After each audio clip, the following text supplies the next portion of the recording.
Hey there, welcome back to the Just Hyke Podcast, where we talk about confidence, capability, and showing up for the adventure, whether that adventure starts on the sidewalk or halfway around the world. Today's guest truly embodies that journey.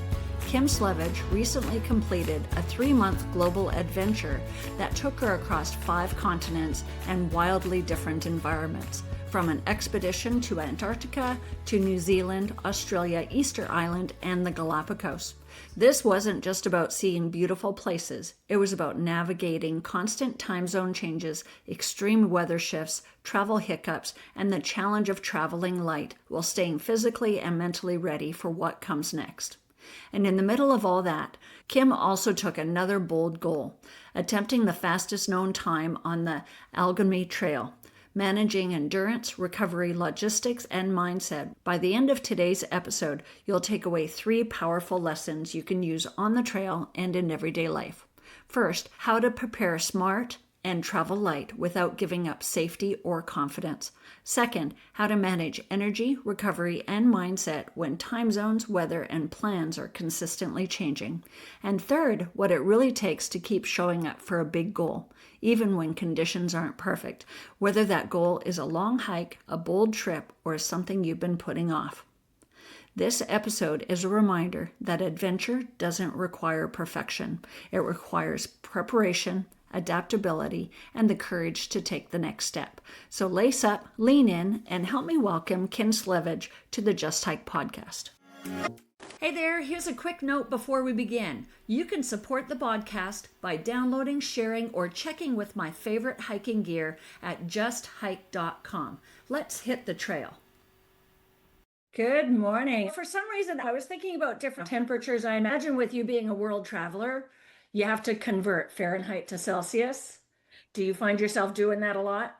When I'm an extended period of time, let's say walking a Camino, you're walking around and all these like drugstores have little kiosk kind of things that tell you the temperature. And so, yeah, I get acclimated that it makes sense to me, but I got 0 is freezing. So that's simple. But beyond that, when they say, oh, it's going to be 17 degrees, and I'm like, what is that? It's more than freezing, but is that hot?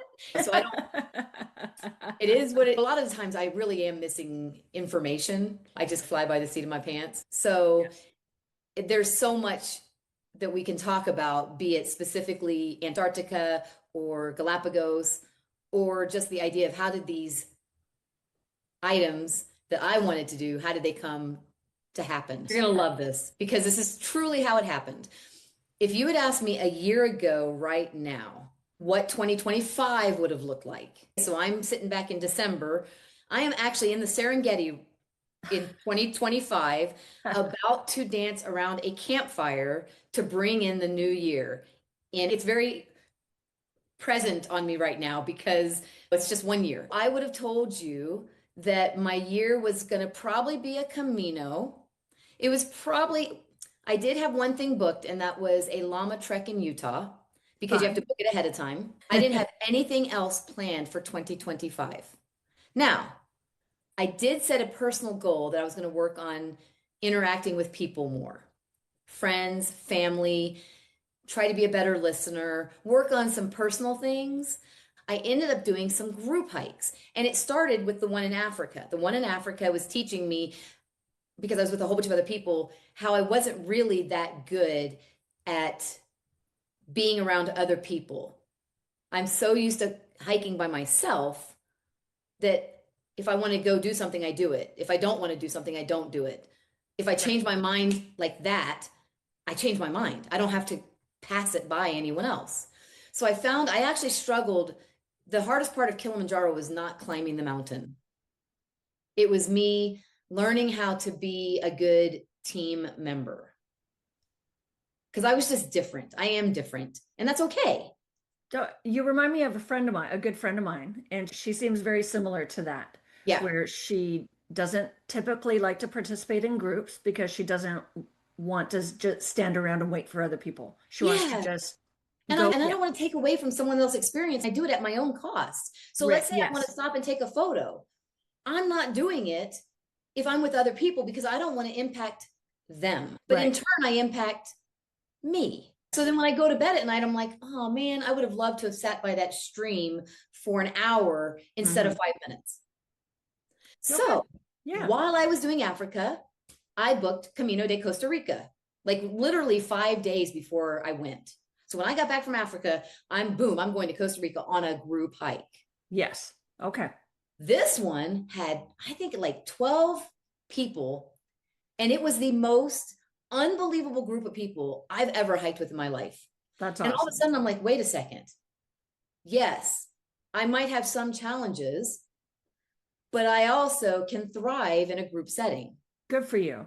So this was February. So now, believe it or not, this is leading to all these other adventures. The llama trek I knew was going to be a group hike, which is funny because at the last minute, it turned out to be just me and this other guy and the people in charge of the trek. Some people backed out at the last minute. Gotcha. So that was a unique situation because what was supposed to be a group hike wasn't.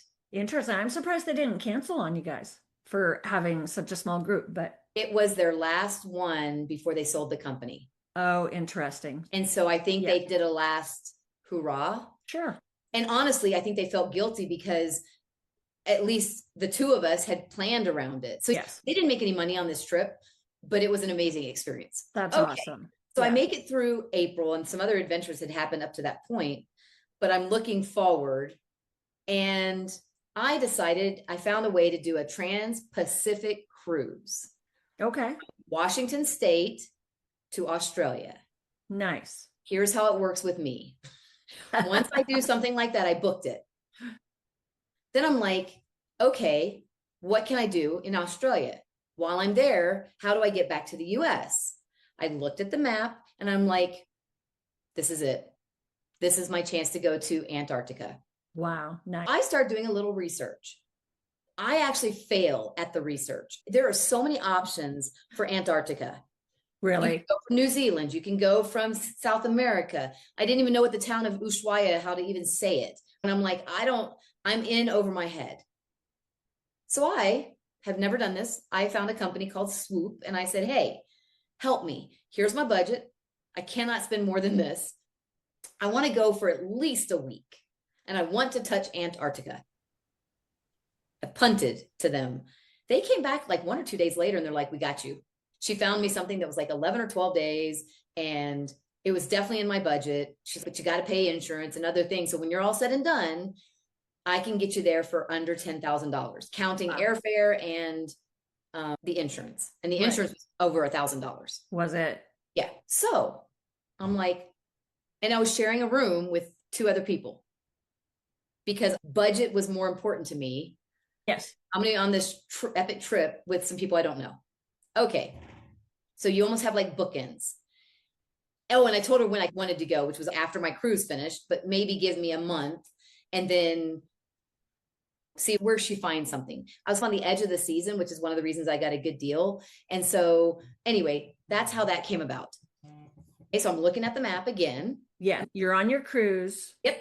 And you have a plan to go to Antarctica. Okay. Yep. So I've got to connect those 2 dots. Yes. Now, just this year, a friend invited me to go to Holbox, and that's not how you say it, in Mexico, where I got to swell with the whale sharks. Oh, nice. So I had decided unofficially after Antarctica, I was going to go after Antarctica. I was like, it's November. I don't have to come back to the US right away. So this is right now we're looking at a 4-month opportunity from the beginning of my cruise to Antarctica. So we're talking about a lot of time to play. That is a lot of time. Yeah. Okay. So I'm in Antarctica in my mind, and I'm like, I want to go to Mexico. I know where to stay. I know what to do. And the place that I went, I wanted to stay longer. So I had this unofficial mind, but I didn't book anything because I was afraid I was going to run out of money.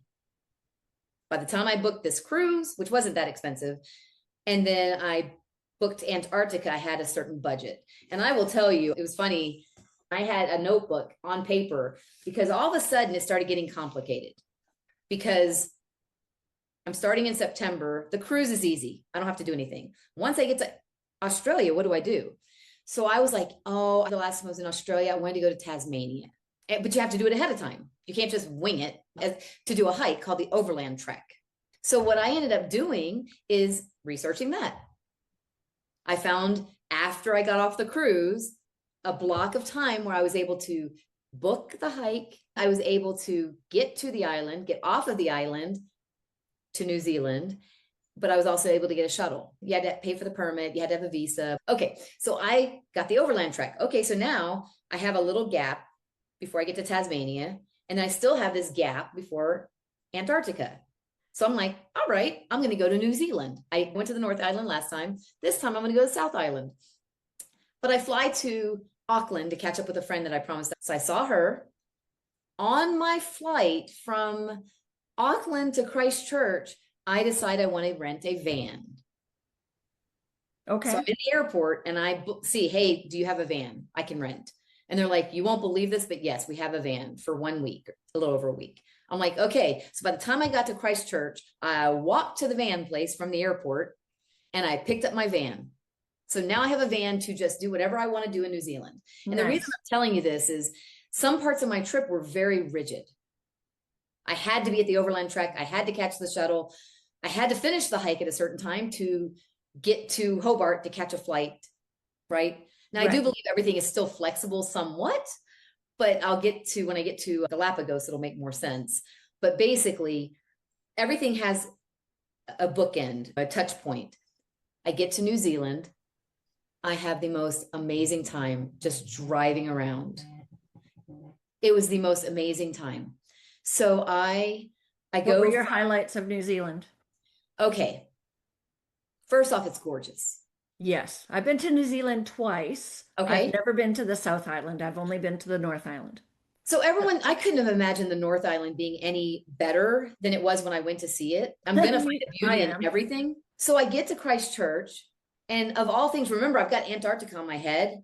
Yeah. By the airport is this huge museum, but science center plus airport for Antarctica. Oh, how funny. And you can go on a tour there. And when I got there, it was already booked. So I'm like, you know what? I got to fly out of Christchurch. So I booked a tour and I got to learn about Antarctica in New Zealand before I went to Antarctica. It was unbelievable. And when I was in Tasmania, they had a museum there for Antarctica as well, about one of the explorers and their sled dogs. And so it was like, even though I was in Australia and New Zealand, I was still already enjoying this growing Antarctica once in a lifetime event. Nice. So what did I love about New Zealand, South Island? First off, I was there in October, and the weather was perfect. It was the end of October and then November. The roads are great. The van was easy. But what's funny is when I got there, I had just missed a huge windstorm like they've never seen. So bad that people couldn't do anything on their trip. Everything was canceled. I got there 2 or 3 days later, and you could see all this road construction and trees down, and I didn't realize what had happened. You know, I was in the woods in the overland trek, so I wasn't even on the grid. When I travel, I like to go to the furthest point fast. So when I'm hiking, let's say a summit, I like to get to the summit right away. Then I take my time coming back. It's for safety. It's for energy. When I got to Christchurch, I'm like, okay, I want to go to the most southern point in New Zealand. So that's what I did. I drove all the way down, and then I took over a week to work my way back to Christchurch. Nice. And I keep saying Christchurch. Yeah, that's right. Yep. So it was unbelievable. I went to see once you're in a country, it's funny, but my feed, either Facebook or even TikTok, will be bombarded with the country I'm in. So people will be sharing things like things you should do. And I always type in, what must I do when I'm in whatever country? That's why it shows up. And then I also type in, I have this thing called Atlas Obscura, and I put that on there and it shows me fun little things. So I went to the southernmost point. I slept pretty close to it, saw the northern lights, southern lights. Southern lights, yep. And it was just one of those everything just fell in place. And everything's in my court as far as what I have to do, but I know I've got a big travel day. When you go to Antarctica, they said you really need to make sure you fly in at least a whole day before. Okay. If not 2. Because they just cancel flights just because. Yeah. So I gave myself 3 days. Okay. Best thing I ever did. Because guess what? It took 3 days to get there. Almost. It took 2 days. So no stress, because I gave myself the freedom to navigate as you're traveling solo, which is good, but it's also a little overwhelming sometimes. Sure. My biggest challenge was 4 months of what do I carry in my suitcase. I started on a cruise, a 23-day cruise. And yes, I wore the same clothes, not every day, but I had a lot of clothes that I donate at the end of the cruise. And I brought them on purpose to donate. I knew I was going to get rid of these items. But there were times where I either had to store my luggage at an airport and then go do something, come back to the airport and pick up my luggage, depending on how cheap my flight was. The most complicated part of the travel was navigating the luggage requirements, biosafety. So certain things like Tasmania and New Zealand are very strict on what you bring to their island. Oh, okay. Very strict. So strict that, and I try to follow all the rules. I didn't have any food. Like when I did the overland trek, the first thing I did on the shuttle, they stop and I just bought all my food for the hike. New Zealand, they took my tent because I was traveling with a tent. They took my tent and fumigated at the airport. Like they really interesting. Yeah. Okay. So my trekking poles, they like washed them off, even though I'd done everything, I'd washed and everything, I didn't fumigate. So I waited at the airport for them to sanitize everything. Interesting. I never even thought of that. When we went to Iceland and we took our tents with us, they did not do that, but I think that's probably a good idea. They've learned the hard way. So I think that's why you do it. So you have to think about again. So I'm also going after Iceland, I did that earlier, after Antarctica. Then I went to Easter Island. Oh, and yeah, then Galapagos. Right. So if I'm Galapagos, I'm got this person coming to my country that's been on a lot of different continents. Needless to say, I'll get to Galapagos, but basically I did make it to Antarctica. Unbelievable. Tell me some of the things that you did in Antarctica. I signed up for what I thought was going to be a very affordable, cheap, and I use the word cheap seriously. I called it cruise. I then learned, no, I signed up for an expedition and it was far from cheap. I just happened to get a good deal. And as I was traveling on the cruise specifically, whenever I get into the Wi-Fi on the port, I'd get an email from the company saying, hey, would you like a free upgrade for free? And I'm like, yes. And then I go to another port and they're like, hey, you won't believe this, but you get another upgrade for free. And I'm like, great. I wrote them, I'm like, the answer is always yes. Like, I'm never going to say no to a free upgrade. So by the time I get to Australia, I am in a room with one person and a huge balcony. Nice. Oh, I didn't mention, I was going to be down in the very bottom with a porthole. So I went from that the basement to the palace. Penthouse. Yeah. So I am thrilled. And it wasn't what I expected, but so the first thing was going on a ship that you thought was going to be literally, I was thinking tanker. Like in my head, I saw this metal gray shell of a place. So I get there on the ship. I knew I was already in for something great because the hotel they put you up at the night before was 5 stars in Ushuaia. Wow. And I'm like, okay. And there were little free candies and there was a free breakfast. And I like the people I'm meeting. Am I in the right room? And then they give us a shuttle. We get on the boat and I'm just like, oh my gosh, what have I done? Like they give you a jacket that you get to keep. Right. There was a bottle of champagne for my roommate and I loved my roommate. She was amazing. And there was a bottle of champagne for us and we saved it for the very end of the trip and we added orange juice and made it into mimosas. And we had this deck. We have a huge room, beautiful bathroom, and all this other stuff. But more importantly, the people on this ship they had all researched for years this trip. Many of them, from my understanding, were in rooms that were, my room probably was minimum per person a $20,000 room. I still don't know what happened. I don't care. I'm willing to take it. I was waiting for them to yank it away from me, but they never did. Okay, so the first impression was unbelievable. But now I'm starting to understand. We go to this meeting and I'm like, they keep saying expedition. It's not a cruise. Our ship is smaller, so we are allowed to go where the big cruise ships can't go. And they have permits, specific permits. We evidently our pay that when we pay for our tickets, we are funding scientists on board. So there were some scientists specifically to do penguin counting, nesting penguin counts.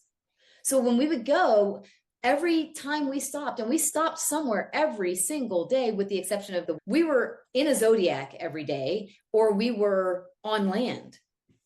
I remember at the beginning, the first day I told someone, I'm like, I have one goal, and that's to touch Antarctica. And they looked at me like I was joking. And they're like, we think that'll happen. I'm like, no, I know the weather. And they're like, you can't not touch Antarctica. I'm like, no, because weather. And they're looking at me. We're talking two different languages. Two different languages. Gotcha. Because I'm hoping for one stop. And they're like, we're going. I hiked. I ended up hiking and even sleeping on the ice. Wow. Yeah.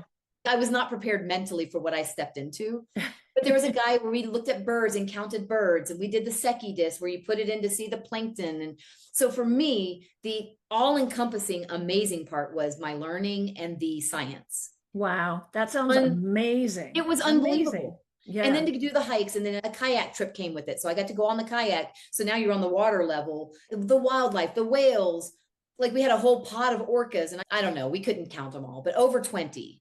Wow. So what was the name of the expedition that you went on? So it was called Polar Latitudes. Polar Latitudes. Okay. Our ship was the Albatross. Okay. And it's a relatively new ship is what they said. So it really was the best. Like it has stabilizers. Some people had trouble going through the Drake Passage because it was rocky. Bumpy. Okay. But thankfully I didn't have a problem. My room was in the middle. So I think the location of my room helped. Sure. And then I don't drink. Yeah. Did you take Dramamine or anything like that? I don't take anything. No.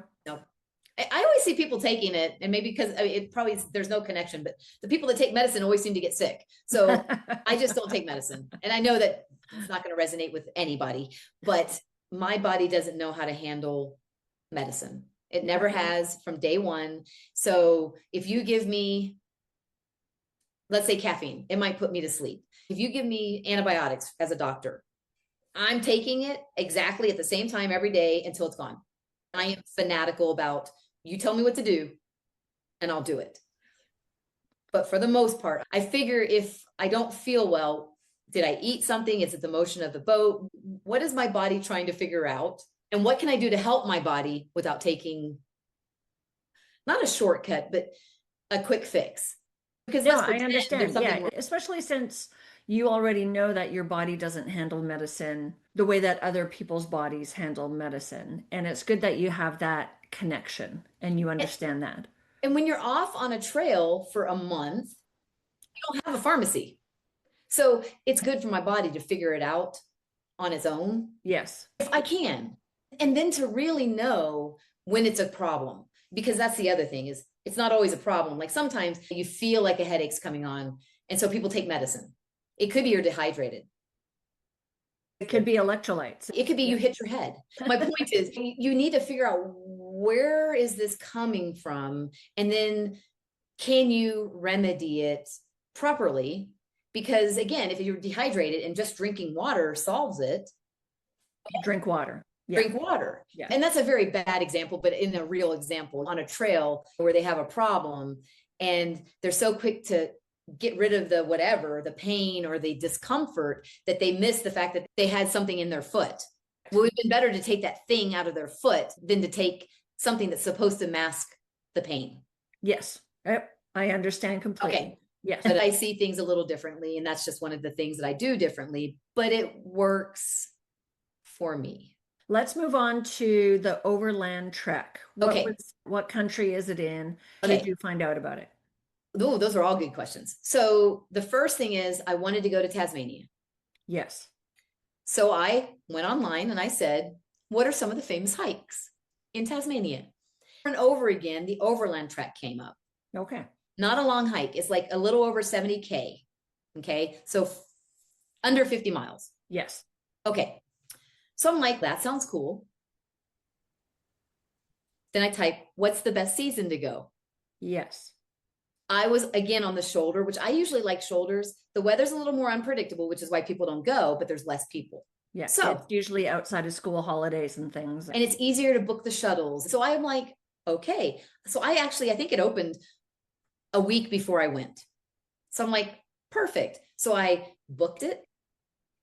Oh, I use a thing called Far Out. It's what they use for it started with the Appalachian Trail and it was called Gut Hooks, and that people bought it out.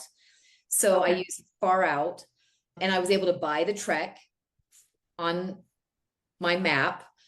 And that is the extent of the research I did. I had to figure out how to get there because it's a through hike. So I flew into one airport and I flew out of another airport. Okay. And so the bus, and then this company that I found, and again, this is all a little bit of luck. I had an extra luggage bag. As part of the shuttle service, they brought it to the end of my trek. Oh, nice. Yeah. It was wonderful because I was actually going to, all my thinkings, I'm like, okay, I can get back to the airport I started in, and then it's a little bit further, but then I can leave my bag at the airport. Yes. Or I can get a rental car when I get to the finish of the trek, and I can go get my luggage from up there. A lot of these places nowadays, they have so many people coming to hike that they've vetted and they've come up with ways to get around it. So you have to almost assume there's a solution already because you're not the first person to think about it. Yeah, because there's a lot of people who do fly in to do the hike. They're going to have extra luggage. What are you going to do with that extra luggage? Where does it get stored? And it's like, sometimes it just takes a few people to think about what's a more efficient way of doing things, and then getting those efficiencies put in place. Yes. And yeah, I think it's great. I love it. And I think along those lines, if I had like little nuggets of things I've learned probably the hard way, this is a perfect example of assume there's a solution. Smart. Yeah. And then work towards that solution. Yeah. Because you have to understand, most of my travels, I just show up and wing it, like New Zealand. So when I have to plan it, I'm not kidding. I can feel my face getting warm as I'm planning. And I'm like, okay, you can do this. And you just take off these little chunks and okay, first I got to do a little research, just a little bit, to figure out where do you fly in? What's the beginning of the trek? What's the easiest way to get there? What do you do when you're finished? And then you put the pieces of the puzzle together and hope that you did it right. But understand the world's not going to come to an end if I'm at the end of the hike and I did it wrong. It's not the worst thing that's ever happened to me in my life. And we can figure it out. And this is advice to everyone who's thinking about traveling either solo or with a group of people. The idea is, and I will tell you, as my travels went, there was one day where I almost missed an entire part of my trip because of airlines. And I remember, I'm telling you not to handle it. I got upset. I haven't told anyone this, but I was on the airplane. I wasn't upset yet because I thought I could make it. But as soon as I stepped off the plane, my luggage didn't come for over an hour. And I had an hour and 30-minute connection. Oh, goodness. Yeah. In a different terminal. It was from domestic to international. Yep. And I was just like, and I didn't know that. So I went through the border control to find out that, wait, it's domestic. Anyway, I did it all wrong. I started getting stressed out and I started making poor choices. I started rushing. So here I am telling you, yeah, it's all going to work out. But when you're in the middle of it, I was doing everything wrong. I like to save money. Yes. So the answer is yes. I used a company. I'm not going to say their name because it's not their fault.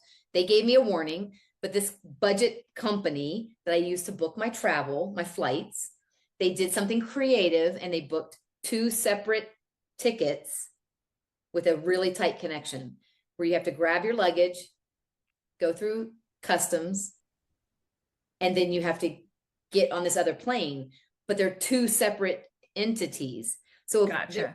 They have no buy-in on whether you make your flight or not. There's no reason, if I'm on some airline that's the same airline for 3 legs, right, they're going to get me there eventually. And sometimes they'll book it depending if those airlines are connected in some way, which a lot of them are. They will book your ticket all the way through. But yes, there are some instances where they're not connected at all. And it's your responsibility to connect to. And they gave me a warning. They gave me, when I bought the ticket, I clicked on it. Yes, I understand the implications of this. Okay. But I didn't really understand it until I started traveling around there. And I realized how many flights got canceled, how many flights were late. Like it was just one thing after another. What country were you in? This one was South America. South America. And so this was the point where I was like, you know what? If my ticket doesn't work out, I'm not supposed to go. And I'm pretty sure this is right. It was Easter Island. Oh, okay. And it's a long flight there, and they only have one a day. So if you miss it, and the problem is I was only going to be on Easter Island for 3 days. Gotcha. So if you miss a day, that's it. And actually so a whole bunch of things, and it turned out to be perfect. And I was more upset with myself because I kept making silly mistakes. I kept doing the wrong thing, trying to rush. This is how I was willing, when my luggage didn't come out for over an hour. Some plane arrived before ours, and it took an hour for their luggage to get all picked up before they would put it on the belt. And finally, I'm like, okay, let's think about this. I don't need that luggage. I'm only going to be on Easter Island for a couple days. True. And so I'm like, and I'm coming back to that airport. Yeah. So I'm like, I almost left it. Yeah. But this is where I always mess up. I had to ask permission. So I went to talk to the luggage people saying, hey, I got to go. I've got a connection. What do I do? And they're like, it's coming out in 5 minutes. You really do need to pick it up. And I'm like, so I waited. It came. This is where you want to be. This is something that's come to my realization when you do some of these travels. You got to be in shape for some of this. Yes. Yeah. Because by just standing in line, all the lines that you stand in, you got to stay healthy, strong. We talk about keeping your load light for hiking, traveling.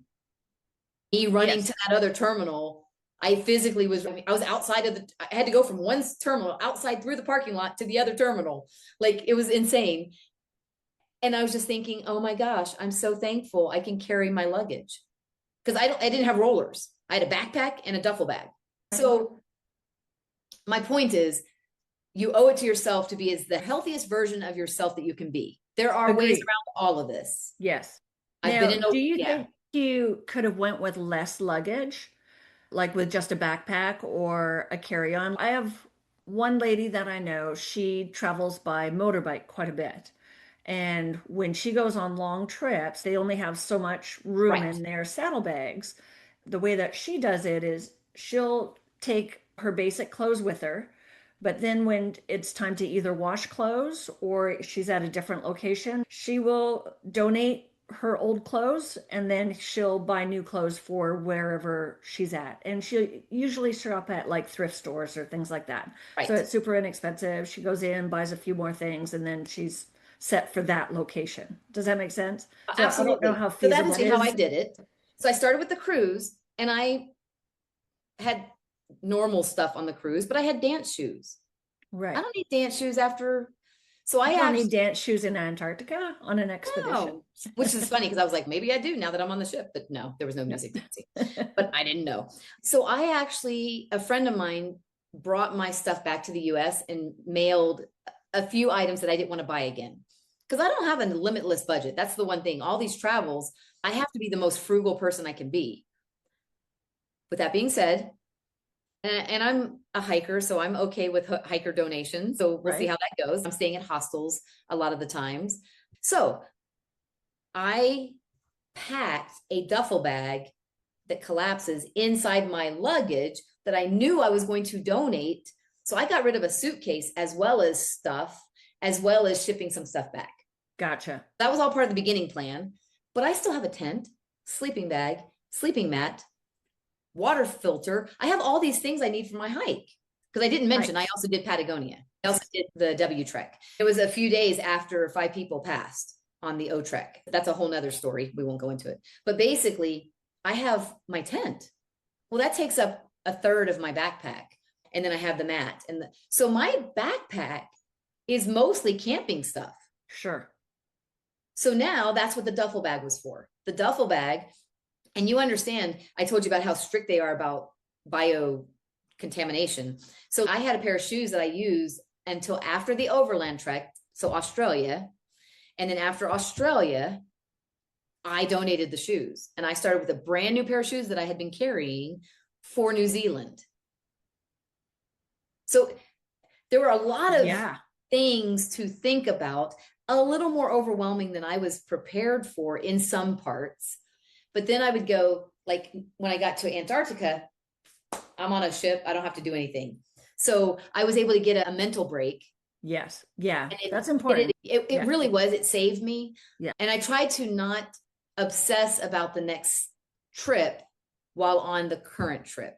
It was important for me to remember to enjoy where I was. Enjoy the moment.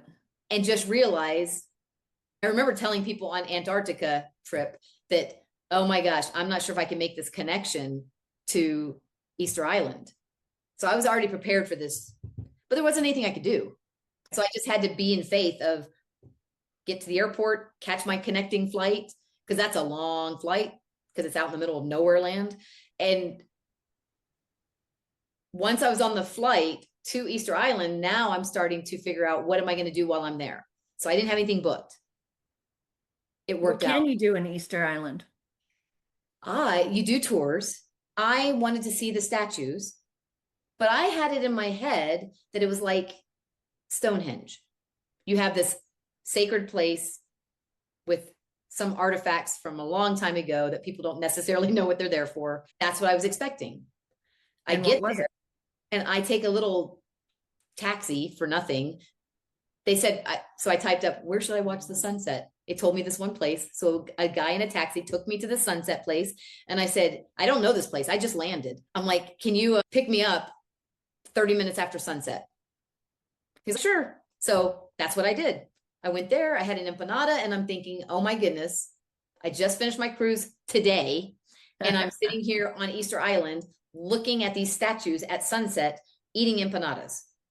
And I had this aha moment of what world am I living in that this can happen. But nobody knew when I'm eating that empanada that I went through the most stressful part of this trip a few hours earlier, like 8 hours earlier. On edge, your connection might not get here. I used a lot of energy and it was so nice. It was so nice that I could sit eating that empanada and just basically giving thanks for everything that led up to this one moment and everything, even the bumps. I'm sitting there going, I am so thankful right now. And I had a moment and it was a really good moment. And the place that I was staying, they really helped me get the most. I book through booking.com, but I book like hostels, but not hostels. I'm not sharing a room with anyone. I had my own room, but it was very affordable in a family home. Yeah. Oh, good. It was perfect. And then this is how things always seem to work for me. This is such a blessing. My last day, I'm going to the airport and they're taking me to the airport. And the guy that owns this place, you need to go on one more tour. And I said, okay. And something's been closed because it's like an active volcano or something. And so it had some structural damage. And they're like, it just opened today. Today is the first day it opened. You need to go while you're here. You need to go. Okay. I'm like, okay. So his friend or relative or something picked me up on my way to the airport and they take me. It was great too, because they gave me a free shuttle to the airport, which was wonderful, but they picked me up. We went on this little small baby hike of a place, crater overlook, history. And now I'm flying back and I'm like, if I had gone a week earlier, I wouldn't have had the opportunity to go see this one space. Correct. Yeah. So again, that whole flight back, I'm just in a sense of gratitude, knowing that my next step after Easter Island is Patagonia, which is another bucket list item. And that involved a lot of pre-planning. Why is that? Is it just because it's so busy? Do you have to get permits for Patagonia? Yeah, you have to have a permit. Okay. You have to get there and you have to get back. There's no airport near it. Okay. So this is for me, the hardest part of a through hike has always been the logistics of starting and finishing. The cruise is nice, but if it's only 3 days, but you spent 2 days before and 2 days after, for me, was it really worth the 3-day cruise? And my answer is no. That's why I do 14-day cruises, is because the logistics of getting to the cruise and getting off the cruise. What's the same with the through hike? The logistics for me, I don't like big cities. I don't like all these potential things that are out of my control to get to and from. So Patagonia, the W, there's 2 treks. And I'm so embarrassed to say, I didn't figure this out until like later. There's the O trek and the W trek. And someone's like, which one are you doing? I'm like, oh, I can't remember. And they looked at me like, how can you not remember? Oh my gosh. One is an O circuit and the other looks like a W. Like if you look at the trek, it's the letter. Okay. Sorry. That was embarrassing, but hey, I was doing the W. It's part of the learning curve, right? So Oh you did God. you did the W. Okay. I went through a company because again, I tried to book it and it was so complicated, especially last minute. There were some tent sites available, but you had to logistically know where you were. It's like the Wonderland Trail in Washington. You have to pre-book where you're staying. Okay. Same thing with the W. So I found a company that I paid them not that much money, but they booked where I was going to stay. Nice. The first place was $14 to stay in my tent. Wow. Lovely. The other places they booked, I'm like, this better be nice because I'm going big. $200. Oh no.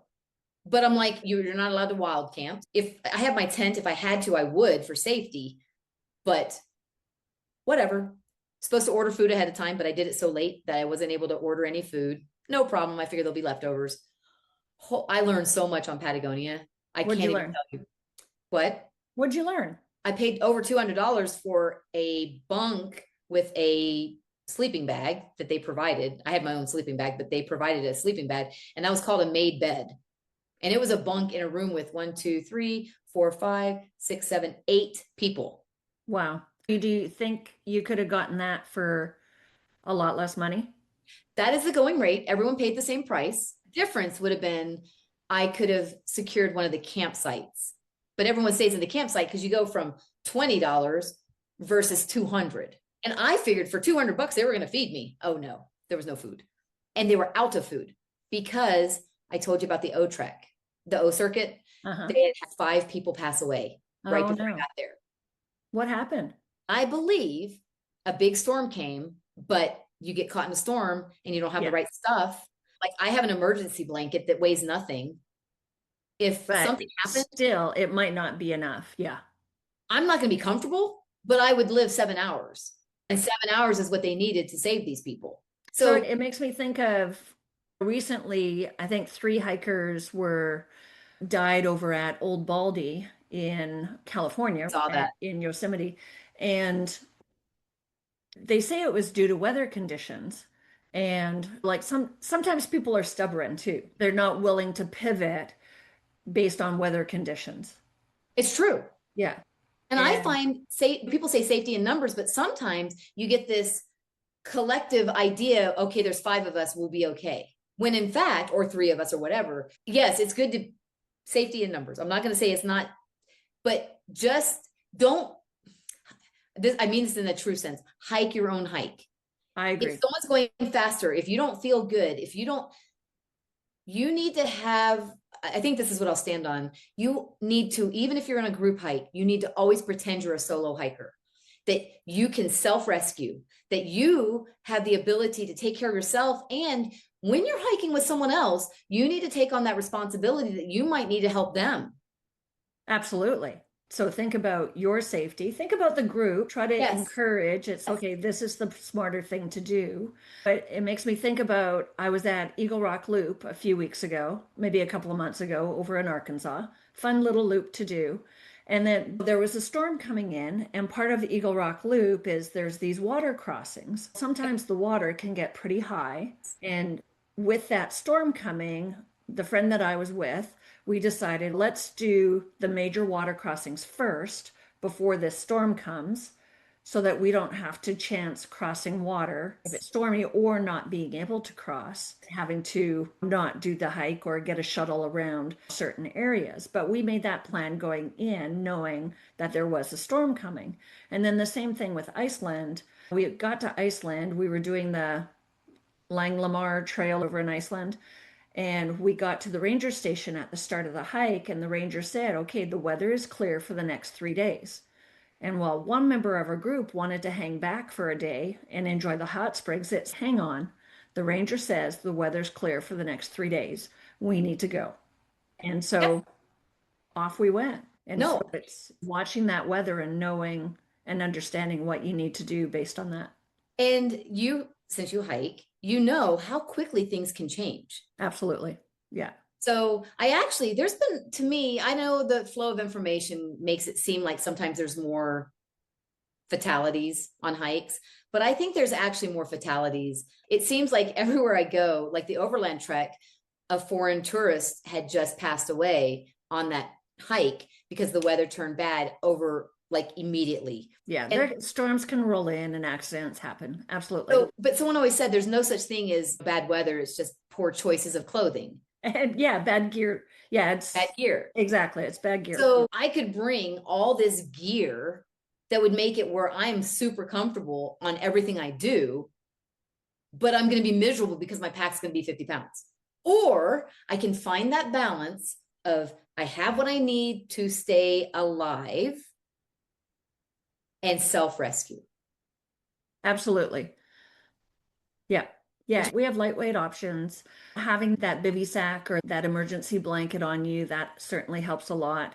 Having whistles. Do you use a Garmin or anything like that, or an InReach, anything? I don't, because I don't have that service. Gotcha. On all my hikes, I've always been on the grid, except for the Allegheny Trail. That's the only time I've ever felt vulnerable because there was no connection. They have this blackout zone where they block all the signals, but my phone has satellite. Yeah. Yeah. The newer phones have satellite now, so that's a good thing. And then just a battery backup. And still think when people hear that I hike and then they're like, Kim, I don't understand. How do you carry that much food? And I always laugh because I'm like, they don't realize that, yes, there are hikes that we do where we have to carry a lot of food.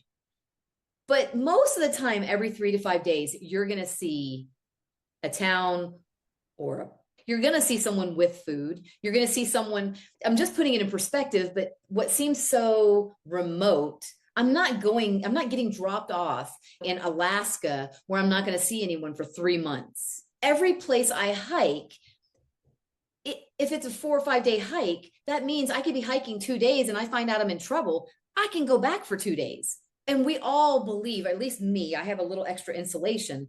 I can live for a week without eating. Again, I wouldn't be comfortable, but I'll die without water. But I'm not going to die without food. I can promise you, I've done a fast for 7 days. I'm okay. You'll be all right. Someone's going to come along. I think people have to realize they need to put down the real scenario of, okay, I'm not being pessimistic, but what exactly do I need to prepare for? The elements, the temperature, the rain, not being dry, or a fall. So an accident, if something doesn't go right, can you handle an accident, a broken leg, and I think that's where people need to, you can't typically know the mountain's going to give out. You can't typically know that you're going to trip and be in a situation. But you do know the weather's coming. They will tell you always, they might tell you, hey, we don't know what the weather, we can have 4 seasons in a day, but they're going to tell you that. You're going to know. Based on your research, you're going to know certain things. Yes. And to be able to prepare as best as you can for those things if they go awry. Right. And just be confident in the fact that you can use your cell phone and get out of there if you need to get out of there. And that satellite feature has been very nice. And then I bought a service called Gig Sky, which I've never used before, and it turned out to be fantastic. So I had internet all the time. What is it called? Gig Sky. Gig Sky. You buy whatever plan you want, and it's for a country or a cruise ship or just a certain area. I used it for the first time on this trip. Someone, right before I got on the cruise, someone on one of the forums said, hey, I'm using Gig Sky. If you've not used it before, meet on the first day of the cruise and I'll show you how to set it up. Oh, wow. So I went, I bought the service, but then I went and they showed me how to turn it on my phone. Okay. It's pretty obvious, but it wasn't obvious at the time. And then I had internet on the cruise, which I was like pretty pumped because it was not a big price, but Asia covered like Australia and it covered New Zealand. And then that's really nice. And I did the 30-minute blocks, which are 30-day blocks, which is funny because my little chunks of travel seem to be in those areas for 30 days. It's just strange how that worked out. But I was always on the grid because, again, you do need to have some form of, I can't imagine being in these countries without a cell phone. Oh, goodness. Yeah, because we do all our research now through our cell phones. Correct. And I think that's how some people feel about their InReach. For me, my phone does what I need it to do, but I'm never going to tell someone not to get on spot or InReach or whatever kind of tool that they're using to feel like they're with their group. When I do some of these hikes, it's walkie-talkies. That's how they communicate. You need to make sure that you do have that communication. The one thing I learned over the years is all my hikes have always been filled with people. I'm doing these public hikes. I'm not going into these remote areas. But that one time when I thought I was going on a very public hike, and that was the Allegheny Trail, I saw no one. That's the Allegheny Trail. It's across West Virginia. Okay. So you start in Pennsylvania and you get down basically to Virginia. And I got on that trek in October. Anyway, I did a fastest known time for unsupported. Oh, wow. So good for you. The idea was to carry, it's 300 plus miles. It was like 350-ish to carry all my stuff for 2 weeks, all my food, no resupply. I just wanted to test myself to do it. I did not know nobody else would be on that trail. Really? No one. It is right next to the Appalachian Trail. It actually finishes into the Appalachian Trail. Like you share to get to the trailhead, you share the same trail to get off the trail. I saw 2 hikers. Wow. 2. Yeah. And they got off the trail and they were going the opposite direction. So that was 2 weeks of solitude. Yes. And I will tell you, when you hike solo, you're never solo. People, they're either going the opposite direction or they're leapfrogging. So this one, I truly was solo. Wow. I had nobody knowing where I was, especially with that communication blockout. So what do you do to be safe? How do you communicate? I was off the grid. My map stopped working. It was the most interesting thing. And here's the deal. My understanding is my InReach wouldn't have worked there either because they have this blackout zone. There's no Wi-Fi. There's no nothing. Wow. Do you feel like that hike changed you? Yes. Yeah. Because I think I've had a few what I call smackdowns on myself where I get too big for my britches. I have a lot of confidence, and I do believe confidence helps you, but it can also hurt you. And so when things are really falling into place and I'm not being grateful for it, I take it for granted. I usually get a smackdown. And so this one definitely woke me up. It showed me that I wasn't as on top of things as I thought I was. I didn't feel that I was on all my hikes. People think I'm a risk taker. I'm not, but things have always worked out where I'm safe. I'm around people that I trust or on a good trail or whatever. I trust my abilities, whatever. On this one, I did not feel safe many times. And there wasn't a thing I could do about it.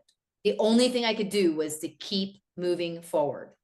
So what are some of the things that made you not feel safe? Was it animals? Was it just being so remote and not having contact with anybody? Yep. You ready? Yeah. From the start.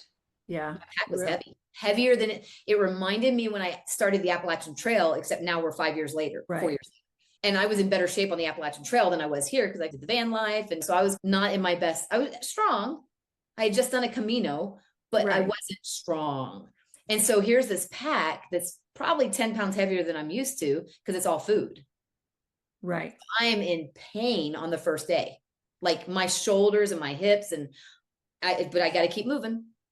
And then the very next morning, I take a fall. And I know it's because my pack's heavy. I'm tired. And it wasn't a bad fall, but it was very fast and very hard. And 5 minutes later, I take another fall. So this is telling you I've already maxed out, right? Yeah. So I have some choices.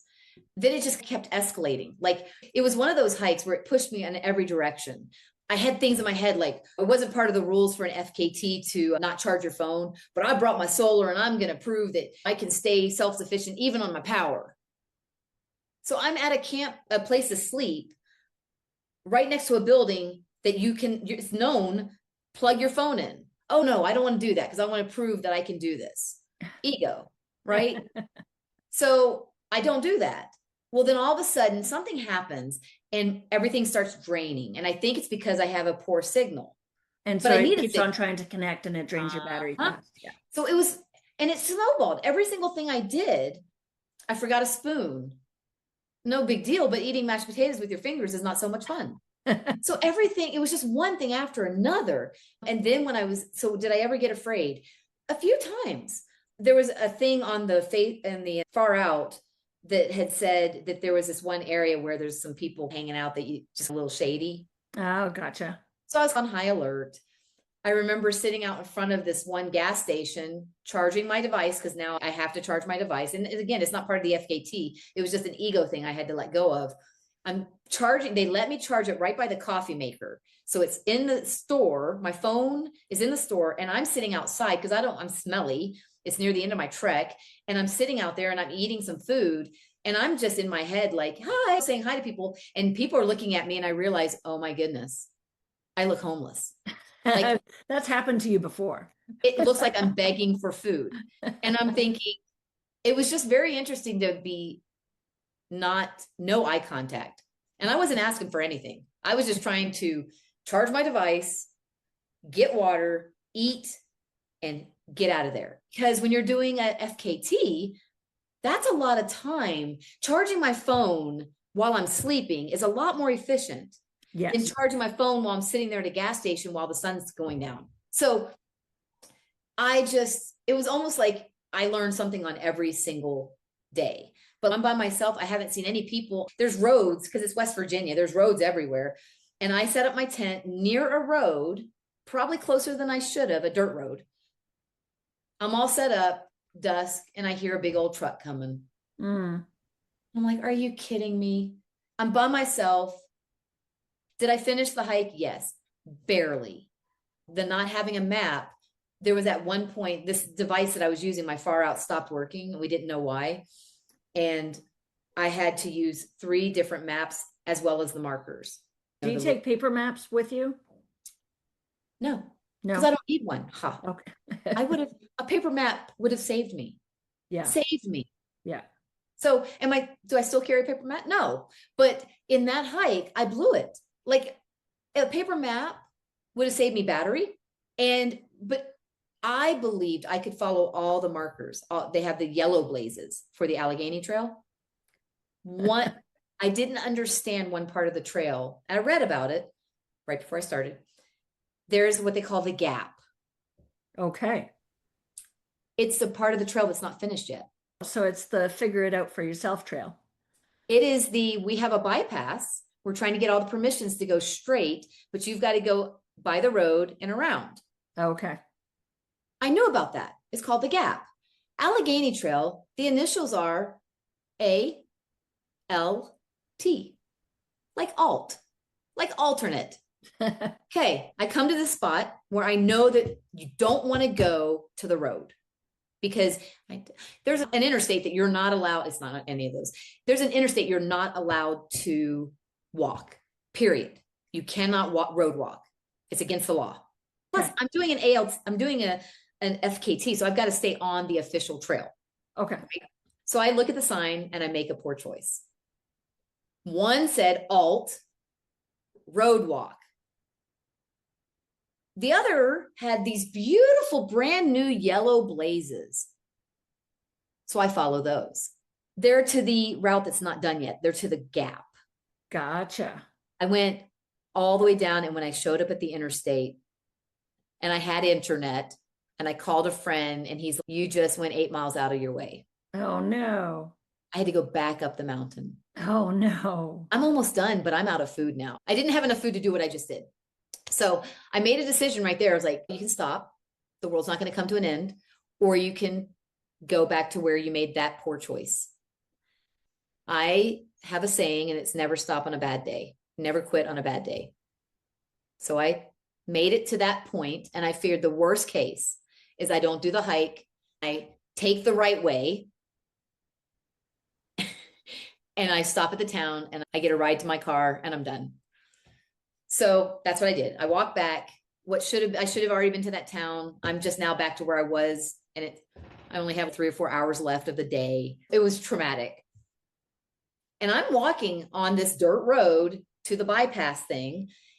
There's not any blazes, none. I didn't see a blaze for the next, I think I counted, it was for the next 24 hours. There was not one single marker. Wow. They were assuming you would use either the map, or people have GPS, but remember, my GPS wasn't working. It went out. So I am completely blind. I get to the town and I start doing screenshots of things. So now I have maps on my phone. I was in a post office trying to warm up because it's cold. And I'm in a post office. I'm eating. Some really sweet, I think, homeless guy was offering me help. And I'm like, I'm okay, but I'm feeling very vulnerable. I'm tired. Sure. Things didn't go well. And then I will tell you, at the end of that day, I'm way behind schedule, but I have to get past this subdivision because on this one trail, there's a lot of private property. Okay. So I'm by the subdivision, by a lake, and I got to get past this lake. It's near Halloween. And there's a guy at dusk. It's already dark. And I see all these little black things running around. They were little black kittens. And he almost looked like a Halloween decoration. He had overalls on and he has this huge gun. And he's standing on his property and he's, man, what you doing? And I'm like, I'm doing the Allegheny Trail. I got to get past this part to get into the woods. He's, ma'am, I just can't let you do that. And I'm looking at him, and I have 2 ways of handling this, right? One is fear, and the other is I'm looking at him and I'm like, sir, why would you say that? The reason I'm out here with the gun is because we've had a problem with the mountain lion. And he's very active in this area and he's picking off animals. And I just can't let you do that. And I looked at him. I'm like, sir, I have to. I said, I'm finishing my hike tomorrow. I need to find a place to sleep so I can get up tomorrow morning and finish my hike. He's like, you can stay on my property if you want to. And I'm like, yes. And he was like, okay, let me go ask the missus. So he runs in to make sure it's okay with his wife. He comes out. He's okay. You can set up there. I'll be if there's not an outlet right there so I can charge my phone while I'm sleeping. And I'm under a spotlight, but I'm okay with that. Because when I sleep, I don't care if there's light because I take my hat and I put it over my eyes. So I told him, I said, sir, thank you so much. I'm going to be gone when you wake up. He's like, you need me to lay you down some straw? And I'm like, I'm good. So it was a very good interaction. Nice. But it could have been scary. I'm at my wit's end. It's been a horrible day. Right. Now you got this guy with the gun talking about already dark. Lion. Yeah. And he turned out to be what we would call trail magic. That was truly unbelievable that I was able to sleep on the edge of his property and continue on. Yeah. And there's a lot of trust that goes on there too, right? Like you could have been afraid all night. Correct. And what good would that have done me? Exactly. Nothing. Right. Now, I will tell you, when I woke up the next morning in the dark and I'm tearing down, because this is my last push and it's the longest distance I've ever done in my life in one day to finish the trail. I finished it at 11, like right before midnight. So I started hiking at 5 a.m. Wow. That's a long day. 37 miles. Wow. On my last day. Yikes. How heavy was your pack when you were done? Maybe 15 pounds. Wow. Yeah. Probably not. Yeah. I think it was under 15. There was no food. Yeah. Yeah. Because all your food was gone. And I'm not kidding. That last day, I went to use the restroom because you go by this kind of sort of business. They're giving out free hot dogs. And I looked at them. I can't take it. I can't take it. Oh, because you're supposed to be unsupported. Yes. I'm like, are you kidding? Free hot dogs? Couldn't you buy a hot dog? I can't even, like, someone can't give me a bottle of water. I can use a faucet, but they had weird rules, but I couldn't even, like, I saw someone near a town and they're like, they wanted to give me a water bottle. And I'm like, I really appreciate it, but I'm good. They didn't know I couldn't take it, but it was really sweet because people are very nice to hikers. Long story short, I finished, but Was there anything scary? Absolutely. Non-stop. I saw a bear. There was hunters in the area. Like one of the logbooks, it said, I just shot a bear. And I'm thinking, oh, did not bring any bright orange stuff. So was there something to be afraid of for the 2 weeks? Almost every day. Between my health, not seeing people, to when I did see someone, mean dogs. You went through someone's property legally, but they said they're nice enough to let you use it. Get out, go and get off their property. It's a road, the lack of communication, the weather. My zipper froze in my tent for the first time ever, and the poles stuck together. My hands hurt because I can't use them, and I can't tear down my tent. And I'm like, am I going to walk with a long pole until the sun hits it? Very challenging moments in your life, for sure. And I swore I would never do an FKT again. Okay. Because it wasn't fun. Like, well, good for you for sticking to it, because you could have, at any moment, you could have accepted help and not done the fastest known time, FKT, thank you, sorry, and finished the hike, but not as the fastest known time. So I think that's something I want to share with your wonderful people that watch your podcast is I was taught this a long time ago, that as you grow and evolve, you need to lean into the things that you're either afraid of or that you think are hard. Because I grew more in 2 weeks than I did probably for the whole year before. I had amazing experiences, but if there's something you think, and I'm going to pick on something that's good for you, let's pretend like you think you cannot start your day without reading a book for 30 minutes. Okay. I'm picking something that's healthy for you. Yeah. But you believe that you can't start your day without reading that book for 30 minutes. My philosophy is, then that's the reason why you need to, just for 2 weeks, do something different. It has nothing to do with the fact if the book is good or bad for you. What you're teaching yourself or trying is, how much control do you have over the decisions you're making? I think that's why fasting is good. It's not so much the cleanse that it does. I think it's the discipline that comes behind it. My hike, I knew it was going to be tough. It was more tough than I was expecting. But I was becoming complacent, and I was becoming a little bit, like I said, too big for my britches. And I really grew by stepping out of my comfort zone, by tackling something that was very challenging. But it will always be probably one of the things I'm the most proud of, not because of the record, because someone probably already beat it. No one had ever done it unsupported, female. So that to me wasn't about the record. I knew if I finished it, there would be a record that I did it.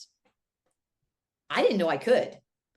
2 weeks of carrying your own food. Yeah. And that first day, I'm like, actually, the first day wasn't too bad. My shoulders and everything hurt, but it was slowly, gently downhill. When I woke up that next morning and everything hurts, and then I fall 2 times. Oh no, yeah. I'm like, because I barely was picking up my feet. I was maxed out. Yeah. But something happens to you when you can be afraid of something all your life and it will control you. Or you can, I'm going to pick on sharks. I'm not telling you to jump in with a whole bunch of sharks to prove that you're not afraid of sharks. That's not what I'm saying. But if you are paralyzed by the thought of sharks, then I would suggest you learn about sharks. Start to learn about some sharks. Yeah. You know, I have a friend who's terrified of snakes. Even if she sees a picture of a snake, she's freaking out. Yes. Yeah. So my suggestion for her would be to accept that. It's okay that something has happened in your life that's caused you to be afraid of these things. But in this short time that we're here on Earth, don't let those snakes control you. Find a way to get beyond that. I'm not saying be Indiana Jones and be in the bottom of a thing with all these snakes looking at you. That's not what I'm saying. But I will say, because I've seen people like that, where their fears control their life, be it travel, being solo, being with a group. Case in point, as full circle, we talked about how I was having trouble with groups. Right. Yes. So I made that my intention for 2025. Good for And it went okay. I still have a lot to work on, but I'm getting a little better. I find that I get very hyper and very excited, and I'm still trying to figure out how to control that. But I can do one of two things. I can accept it, or I can keep working on it. just learning how to cope in situations where you're uncomfortable. Correct. I know with myself, sometimes in networking situations, like business networking groups, sometimes I'm very uncomfortable, and I'm learning to just to sit back and chill out. I'm more comfortable if I'm in charge and I'm gathering all my hens and I'll call it being bossy. Or when I was in kindergarten, my teacher would say I had good leadership skills. I was gonna say proactive. No, but I get it. Yeah. And so I'm learning to participate in groups where I'm not in charge, where I'm just expected to sit back and hang out and be part of the crowd. Because Yes. being part of the crowd is important too. If the speaker was there, they have to speak to somebody. If there was no crowd there, there would be no point. So I'm learning to be part of the crowd. Maybe that was my goal this year. Yeah. But what you did, and I think this is what people need to realize, is we all come from different places. And so for one person, being in charge would be the stretch. For another person, being the follower would be the stretch. I always want people to self-reflect, figure out what you need to work on. This is such a great time of the year to do that, to reflect. Some people have time off from work so they can actually think without it being deadline and goal oriented, to use this moment to reassess, what do you want 2026 to look like? And What do you want to work towards? was it what you were looking, did 2025 go where you were? And a friend had a saying that I love, and there's no such thing as failure, only feedback. If you think about it, what they're saying is it's not a failure if I didn't finish that hike. There was feedback. What could I have done differently? What went right, what went wrong? And it's the same with our goals for a year. I can only handle a 1 year out kind of goal. And I keep it pretty general, pretty for relationships. That's not what anyone I think would have thought that I would have said, working with others. But because they see me as a solo person, I'm known for doing my little adventures solo. So that wouldn't seem like, to some people, that would be a reason to even put that as a goal. But it was something that I needed to navigate and figure out. I slip. I have to still be very aware of, before I go into a situation, I need to tell myself, okay, I really like the word that you used was cope. I never thought of it that way, but I get spun up and then I crash at the end. Like, you put me in a Christmas party and then I go in the dark and I just sit there and just reconnect with quiet. I love the party, but it wipes me out. Yeah. More than it's all that energy coming at you from other people, and for me, but you almost cope. have to create this little shield or this little whatever it is, deflect. Yeah, I've just never thought about the word cope, and I think like I said, I want to work on my vision board, but the coping, I never thought of that as a part of my day, but that is what I'm doing when I hike, when I go to a social situation. Was how do you cope? How do you handle? So that's a kind of a good thought. I'm going to keep that one. Keep that one. There you go. Yeah. Let's wrap it up. I love what we've been talking about today. It's been really good. Let's do a little bit of rapid fire just for the end. Oh, okay. Okay. So one word for Antarctica. Quiet. Really? Oh, yeah, I can see that. Oh my gosh. Yeah. It was maybe peaceful, but quiet. There was a stillness. Maybe stillness, even though there was all these animals and everything, it was so peaceful, like untouched. So that when you say that, it reminds me of when I get on to a hiking trail and I'm a few miles away from any of the roadways. Yes. That I call it the vibration of the city, or the vibration of communities, is that dissipates, right? So I can just imagine in Antarctica, it's so remote. You're not going to have that vibration. It's unbelievable. It has its own rhythm. It really does. Yeah. What's one thing you're glad that you packed on any of your travels? I'm going to keep it to hiking. And so for me, it really is my backpack. I love my backpack. I can use it as a sleeping bag. I can put it on my back. It has all the stuff that I need. It's my home. Like it's everything I need. So I'm going to say my backpack. It's been on all my travels recently, even when I fly. Yeah. And you can carry it so easily versus luggage on wheels or even the duffel bag. Mine goes in the carry-on, so it's wonderful. What kind of backpack do you have? Osprey. Osprey, yeah. And I love it. How many liters? I think it's like 56, 50 something. Okay. It's not, and I don't put the brain on it. And it's not huge. And most of the limitations I had when I was traveling with my tent and with all that other stuff flying was, you ready for this? 8K. 8. So I had to keep my backpack at 8. Really? Yeah. Okay. Yeah. So it was. How so many around pounds is that? I think, I'm not sure, but I think I was trying to stay around 15 pounds. Okay. And is that for carry-on? Carry-on. Carry-on. Okay. Yeah, it was some affordable airfare. Yeah. So what do? Do you put like a bunch of clothes on? Do you wear all your clothes on the plane? 100%. 100%. Oh no, it's funny. I put all my heavy stuff on and then I have this little satchel thing that looks like it holds a water bottle. Nice. Yeah. And I'll put all my battery stuff in there because it's heavy, but it doesn't look heavy. Yeah. And then honestly, I didn't have that much stuff.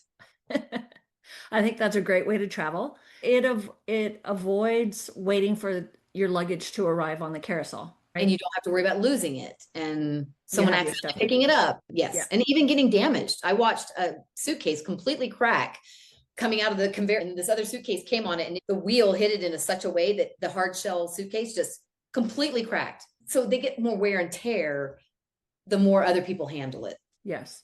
Okay. What's one thing you didn't need? Or you're probably pretty efficient though. But on the last 4-month thing that I did, I bought an underwater camera to be fancy.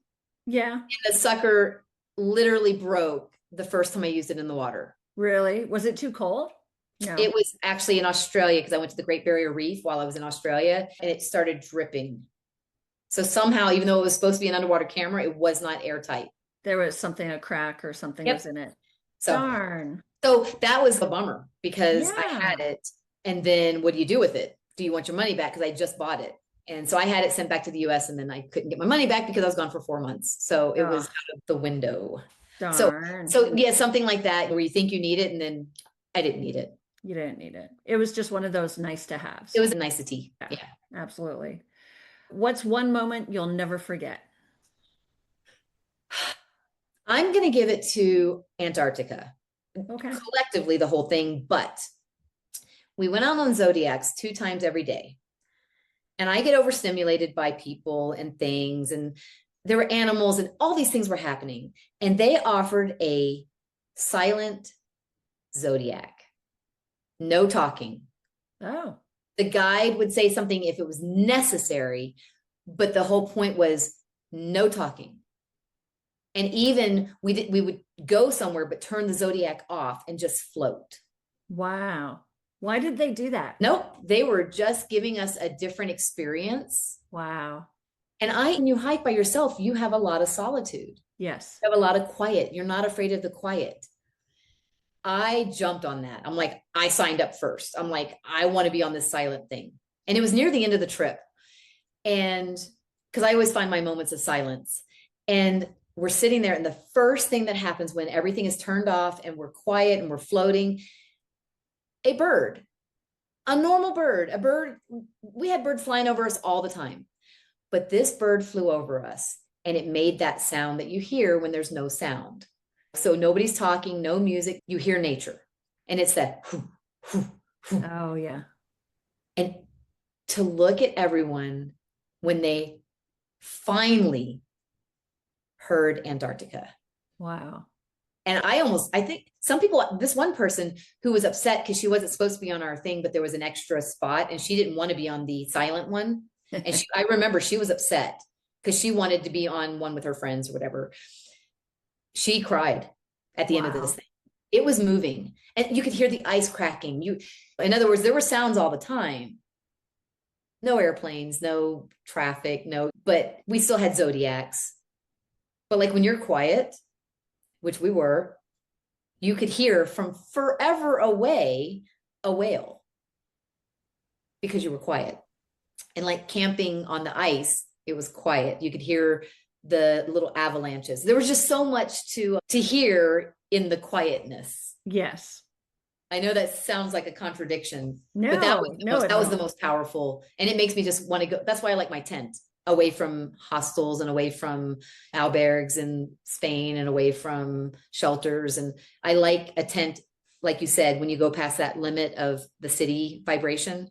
Yeah. You get to that point where you really are in nature and you forget that there are vehicles and shooting stars, and because you can see the sky and you're where you're supposed to be, in my opinion. Yes. Beautiful. Thank you. Where is your next destination? Or 2 nights ago, I accidentally booked a cruise.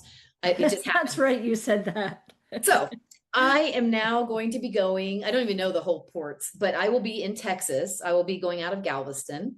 I'm going to do a Panama cruise, but not a Panama Canal cruise. So it's going to be, I just was able to book a 14-day cruise. I don't like to use the word free, but basically it was a last minute deal.